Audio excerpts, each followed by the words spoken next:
حضرت سیدنا ابو ہریرہ رضی اللہ تعالی عنہ سے روایت ہے، سنن دارمی شریف کے اندر حدیث موجود ہے کہ سرکار دو عالم صلی اللہ تعالی علیہ وآلہ وسلم نے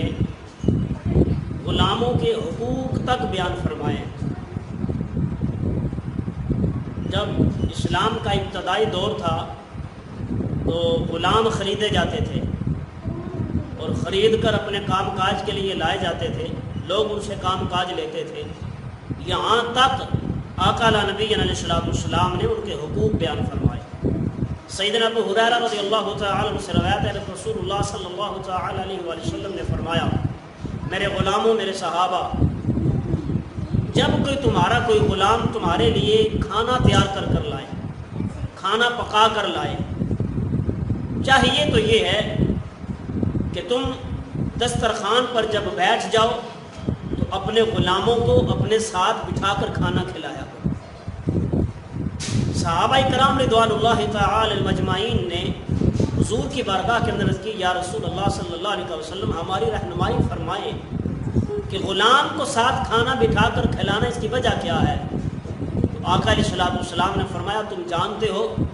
کہ جس گرمی کی شدت کی وجہ اور اس گرمی کو برداشت کرتے ہوئے اس نے کھانا تیار کیا، اور جانتے ہو وہ جلی ہوئی آگ کا دھواں جو تھا وہ اس کی آنکھوں میں ڈلتا رہا، اور گرمی کی شدت کی وجہ سے وہ سب کچھ برداشت کرتا رہا، اور جب اس نے کھانا تیار کیا، لا کر اپنے آقا کے سامنے دسترخوان پر سجا دیا، سرکار دو عالم صلی اللہ تعالی وسلم نے فرمایا، اس کو ساتھ بٹھا کر کھانا کھلاؤ گے اس کا دل خوش ہو جائے گا، وہ راضی ہو جائے گا۔ اور سرکار دو عالم صلی اللہ تعالی وسلم نے فرمایا، اس پکے ہوئے کھانے میں سے اپنے دسترخوان پہ سے اس کو ایک یا دو لقمے دے دینا اور اس سے محبت کا اظہار کرنا، اور وہ اپنے آقا سے راضی ہو جانا۔ اس کا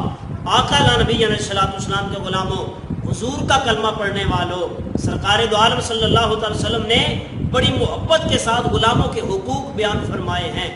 غلام، آج ہمارے گھروں میں کتنے ایسے لوگ ہیں جو صفائی کرتے ہیں، گھر کا کھانا تیار کرتے ہیں، اور ہمارا ان کے ساتھ برتاؤ کیسا ہے؟ تو صاحب حضرت سیدنا ابو ہریرہ رضی اللہ تعالی عنہ راوی ہیں، روایت کرتے ہیں، سرکار دو عالم صلی اللہ تعالی علیہ وسلم نے فرمایا، غلام کو ساتھ بٹھا کر کھانا کھلانا میں محمد کی سنت ہے۔